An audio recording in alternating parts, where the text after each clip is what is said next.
Chapter 10. Now what? What to do immediately after buying your first property. We recently set a new personal record for single-day auction purchases. We bought 19 houses in one day. Over the course of my auction career, we've bought hundreds of homes. Still, 19 in one day was a high watermark. It represented a lot of legwork, experience, and diligence. We worked hard to buy those homes. To do it, we needed a system. What I love is that no matter how many homes we buy, we always use the same system outlined in this book. We've built a team, and we continue to refine the system year over year, but the 5 basic steps have never changed.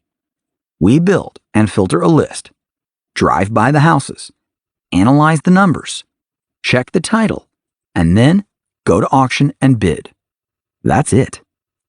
What doesn't get enough attention in the foreclosure world, however, is what to do after you buy a house, or 19 of them for that matter. For that, we have another system.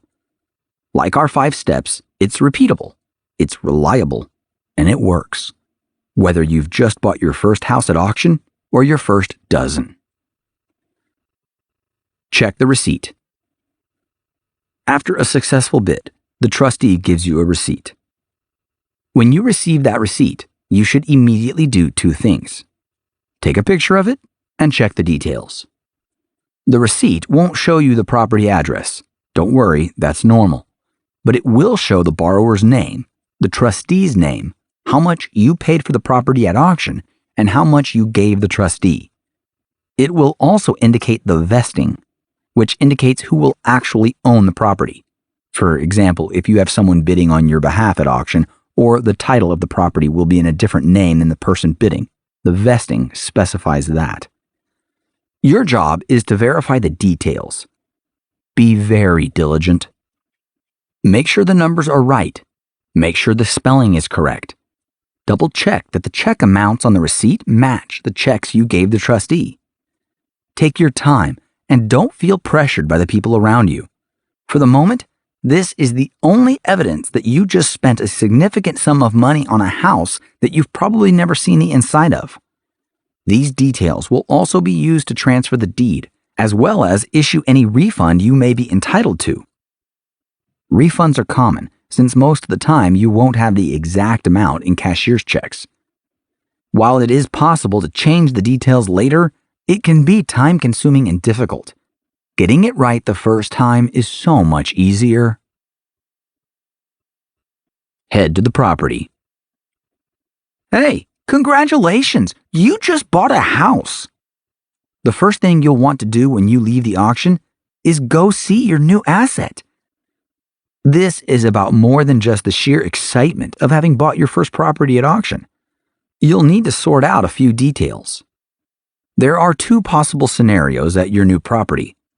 It could be vacant, or it could be occupied, although most will be vacant. If you plan to sell or renovate the property, vacant is generally better. We're going to run through the steps as if the property is vacant, followed by what to do if it's occupied. The steps are similar, but there are some key differences. Next steps for vacant properties.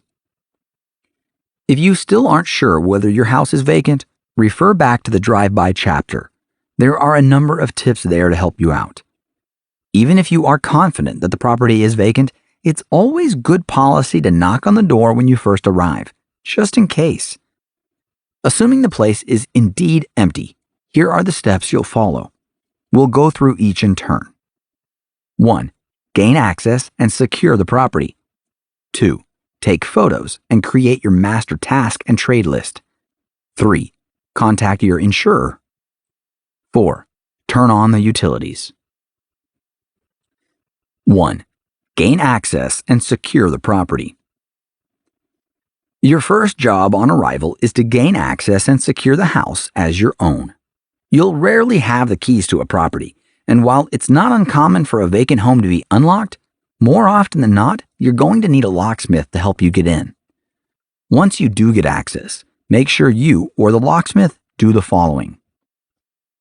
Change or rekey the locks. Never skip this step.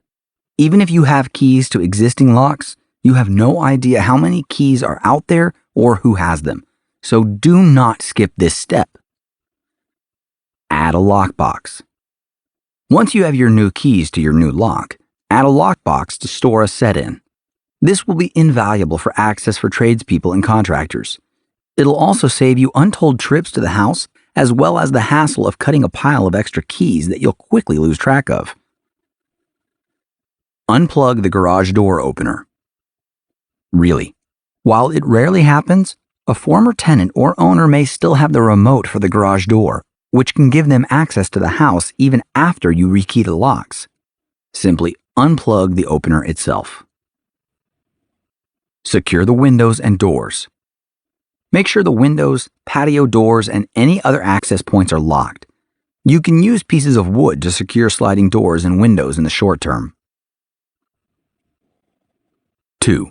Take photos and create your master task and trade list. After securing your new property, it's time to document the condition of the house. This doesn't take long, and it's extremely useful for 2 reasons. The first is that in the next step, you're going to insure your new property. At the moment, the home is technically uninsured. After all, it just changed ownership. You're the new owner, but because you didn't know you were going to be the new owner until auction day, there was no sense in buying insurance in advance. As a result, you're stuck in a bit of a coverage gap. The photos are going to demonstrate the condition of the house on auction day, in the extremely unlikely chance that a disgruntled former owner or tenant crashes their car through the garage door or throws a brick through a window. The same rule applies, although to a lesser extent, if the home is occupied. Take as many photos as you can from outside the home and include any cars in the driveway and their license plate. This will also help in the event of any insurance problems. Your photo documentation serves another important purpose. Over the coming weeks, you're likely to have a steady stream of trade and service people coming through the property to clean, fix, upgrade, and install everything that's required to rent or sell the property. Your photos and the notes that you make along the way are going to be invaluable in organizing the work to be done. Every contractor has a smartphone. It's easy to send them photos and notes and have them draw up a quote, lay out a schedule, order materials, and more. Even if you're doing the work yourself, this is the best possible way to stay on top of things and save yourself a huge amount of time in the weeks to come. As you move through the house, working from outside to inside, take photos and make notes. Some tips. Take wide shots of rooms and areas, then close-ups of areas of concern in the same room, things that need repairing or fixing. Going from wide to close-up views in the same room keeps photos grouped together for easier use.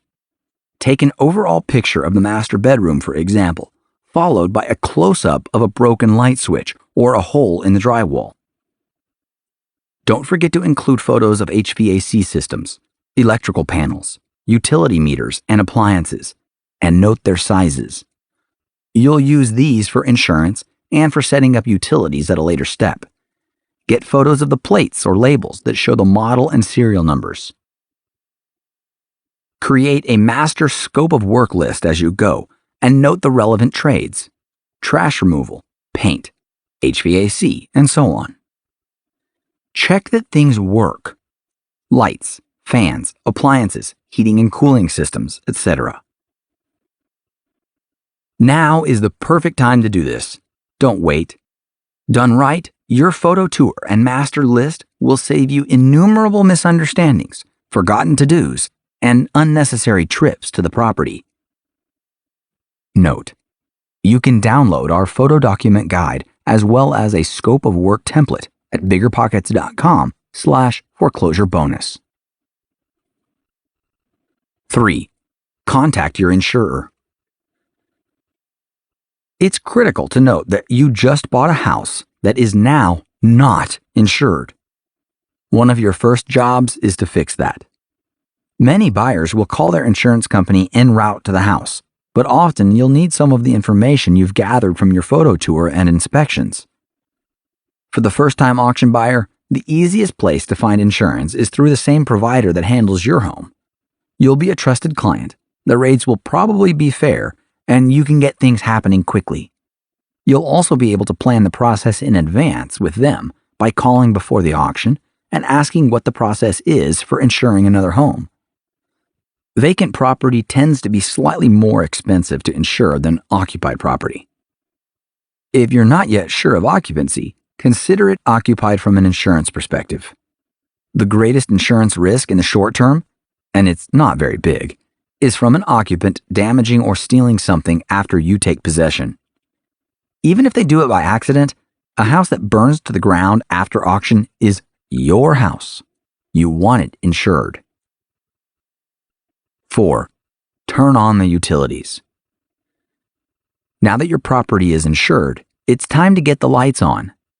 In vacant homes, it's common to find that the utilities have been shut off. As people fall behind on their mortgages, they also tend to fall behind on gas, water, and electricity payments. The utility companies, the lender, or even an HOA board may have shut these off for non-payment. You're going to want them back on. Not only will you need them to sell or rent the home, but you'll need utilities to effectively make your repairs and upgrades. Typically, this is as easy as calling the respective utility companies. The data from your photo tour, like meter numbers, can sometimes be helpful. While you're at it, be sure to make calls to any property maintenance services regarding landscaping, grass cutting, and/or gardening. This is particularly important in communities with an HOA and municipalities with regulations about property maintenance. They may be able to impose fines for improper maintenance, and now that the property has a new solvent owner, that means they can start fining you. Next steps for occupied properties. When a property is occupied, or you suspect that it is, the order of operations is a little different, and it changes depending on how events unfold. Insure the property. The first step, regardless, is to insure the property. The vast majority of cases dealing with the occupants, either tenants or the previous owners, of a foreclosed home goes relatively smoothly. But bear in mind that these are emotional times for the people living there. Sometimes they don't know that the home just changed hands. They may be renters who have no idea. If the occupant is the previous owner, they're not likely to be feeling their best. Your wisest choice is to insure the property as quickly as possible and before you go on to the next step. Talk to the occupant. Once the property is insured, the critical next step is to talk to the occupant. The simplest way? Just knock on the door. If the occupant is home, it's time to introduce yourself. There's no ideal script or single right way to approach this conversation. Are you looking for a tenant? If so, the perfect one could be standing in front of you. If you're looking to renovate and flip the property, there's a good chance you'd like the person to leave, and that's a difficult conversation. Whatever the situation, always begin the same way. Introduce yourself. I'm sorry to bother you, I usually say. My name is Aaron. I'm not sure if you are aware, but this house was scheduled for trustee sale today. At this point, sometimes you get a nod or a terse yes. Occasionally, you get a shocked look. Very occasionally, someone is happy to see you, but most of the time, it's not a cheery occasion. The company I work for purchased this house at auction today, I typically say. I came by to reach out and give you my contact information so we can talk about next steps.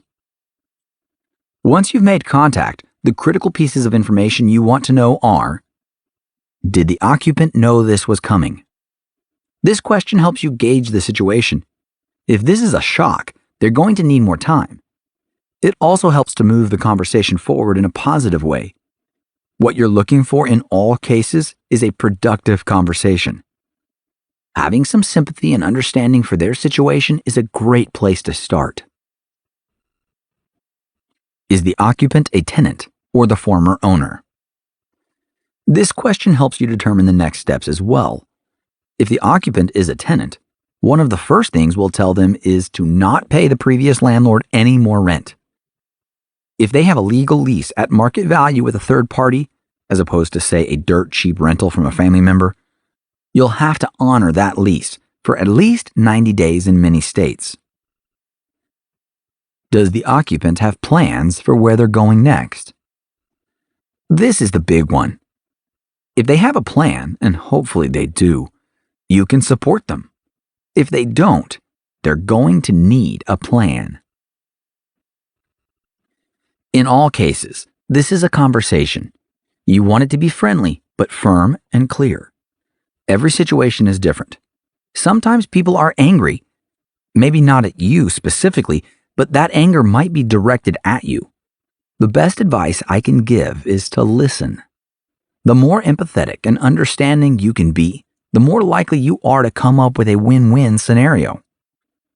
What constitutes a win-win is going to be different every time. More often than not, the outcome you're looking for is that the occupant moves out. Ideally, they do it willingly and quickly. When we want someone to move faster, we'll do a cash for keys deal. There are a few scenarios where this can be helpful. For example, the occupant has a lease, but you'd like them to leave so you can sell the place.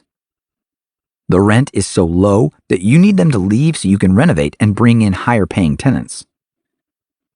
The occupants are stubborn or difficult, and paying them seems like the best solution.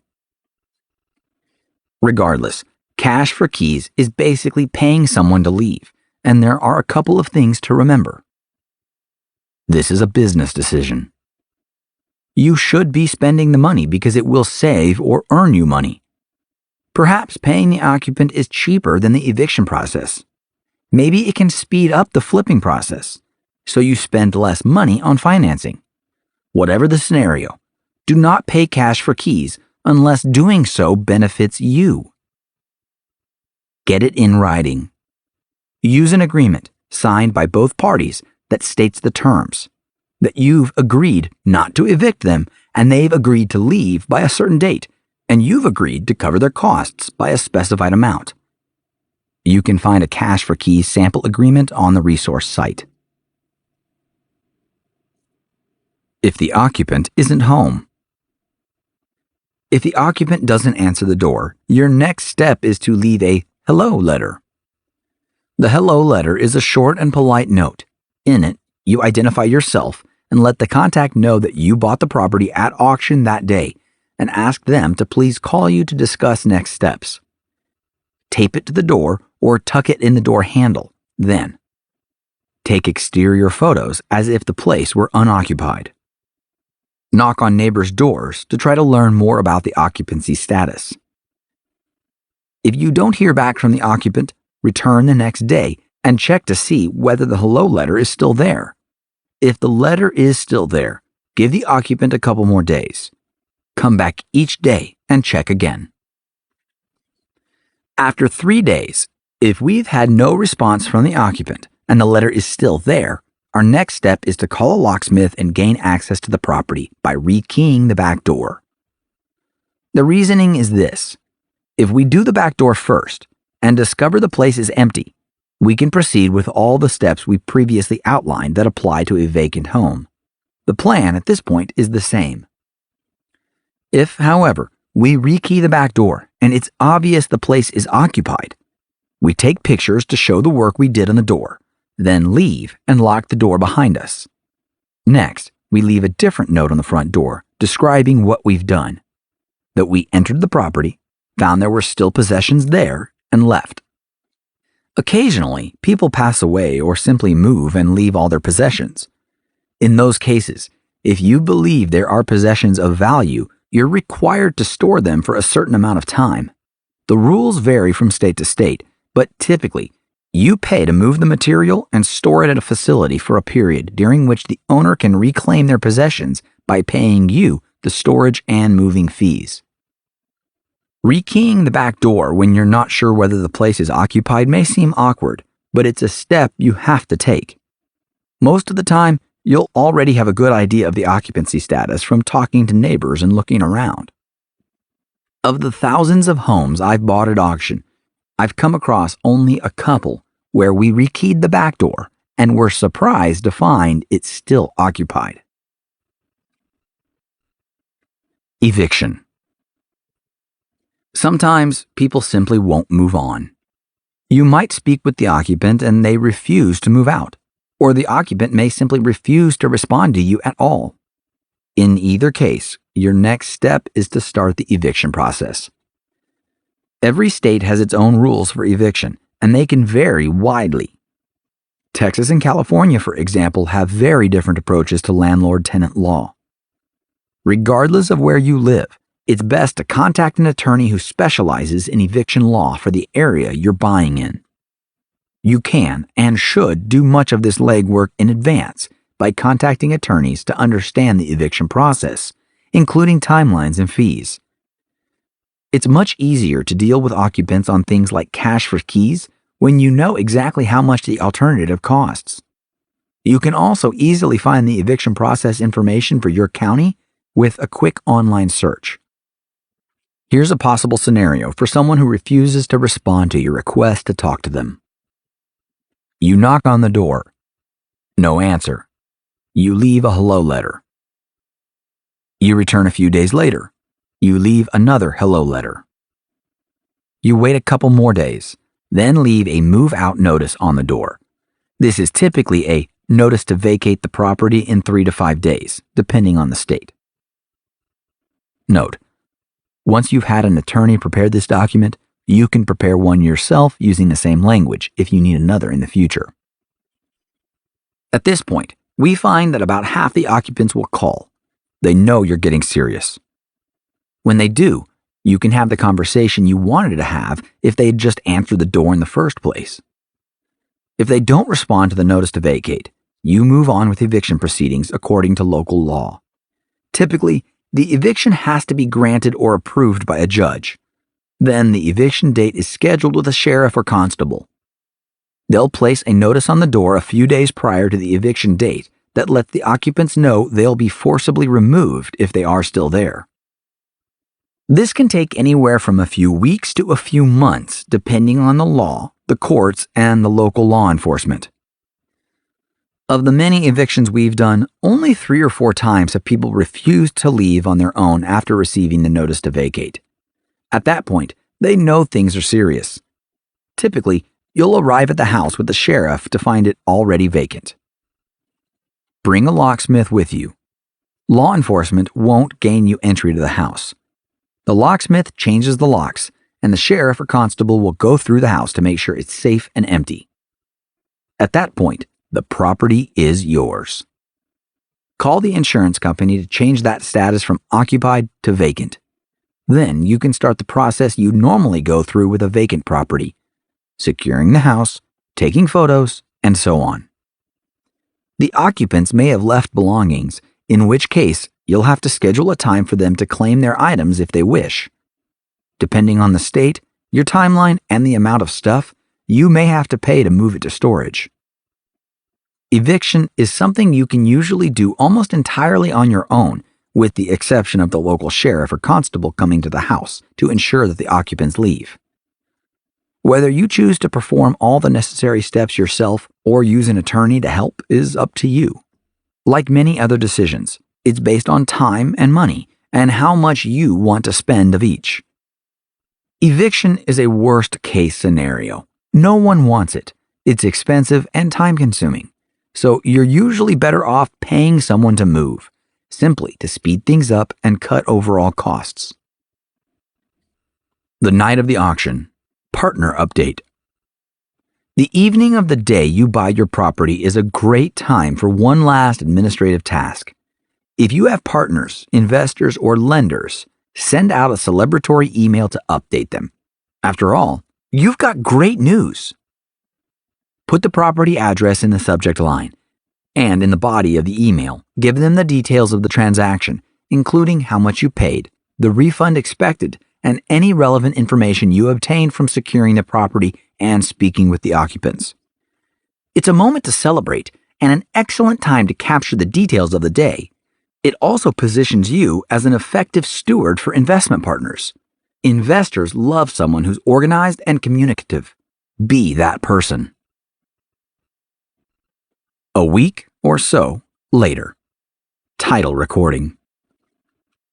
About a week after your successful bid at auction, you should receive two things: the deed to the property and your refund, if you have one coming. The refund is any amount left from the cashier's checks at auction. The refund is always nice to get back. The deed is critical. What you receive on the day of auction is just a receipt. It acknowledges that you've bought something.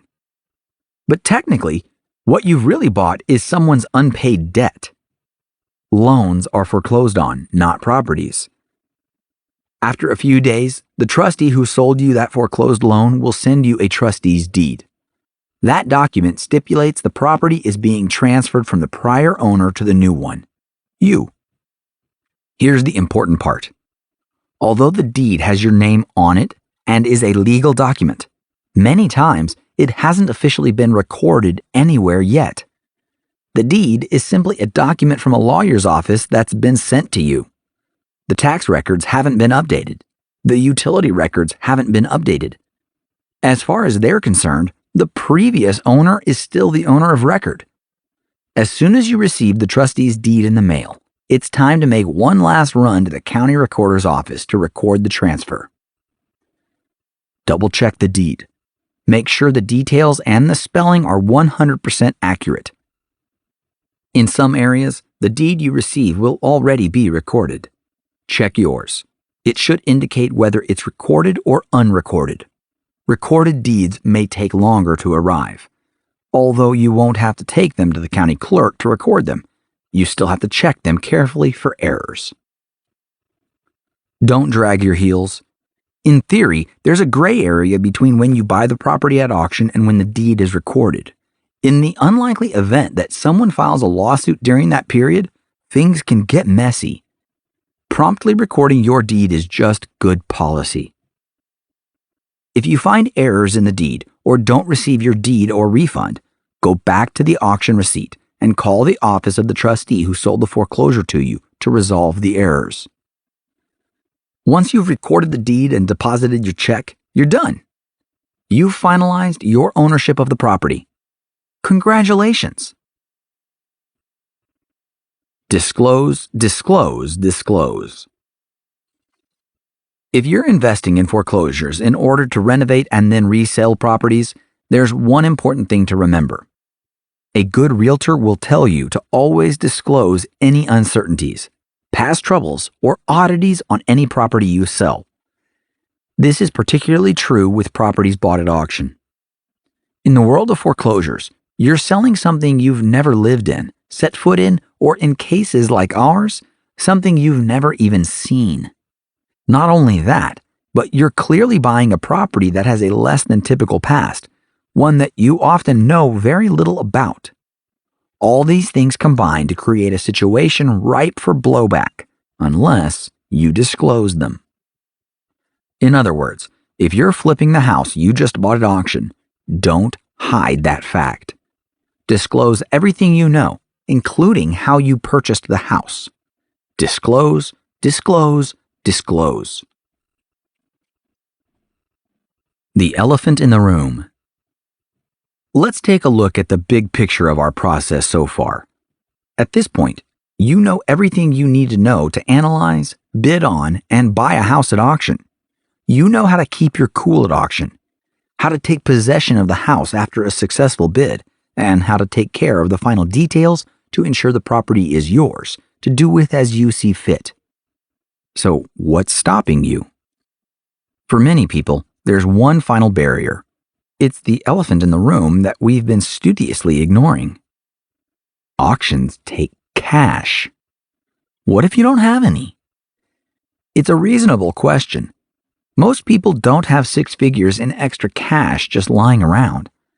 How do you get into a business that requires such a large upfront investment? Fear not. If that's the scenario you're facing, you're far from alone, and there are more solutions than you might realize. The time has come to talk about money.